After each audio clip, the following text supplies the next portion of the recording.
L'Olympique de Marseille s'apprête à franchir une étape décisive loin des projecteurs. En interne, un changement stratégique majeur se profile. Alessandro Antonello, ancien cadre dirigeant de l'Inter Milan, devrait être nommé directeur exécutif de l'OM d'ici une dizaine de jours. Antonello est reconnu pour ses relations étroites avec l'Arabie Saoudite, nouées à travers plusieurs projets commerciaux et éducatifs menés avec l'Inter dans le cadre de la Vision 2030. C'est notamment lui qui avait permis au club milanais d'obtenir une licence officielle délivrée par le ministère saoudien, renforçant ainsi les passerelles entre le football européen et le royaume.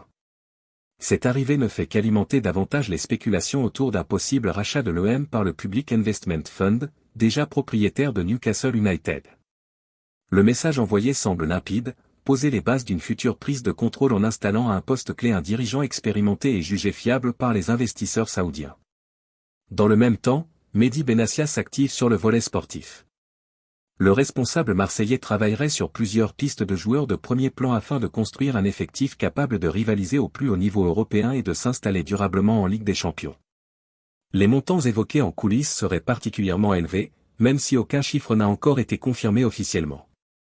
Malgré un contexte géopolitique sensible, certaines sources avancent que plus de la moitié du processus de rachat serait déjà engagée. Une filiale liée au pays aurait même été enregistrée en France, laissant entendre que le dossier avance de manière bien plus concrète qu'il n'y paraît.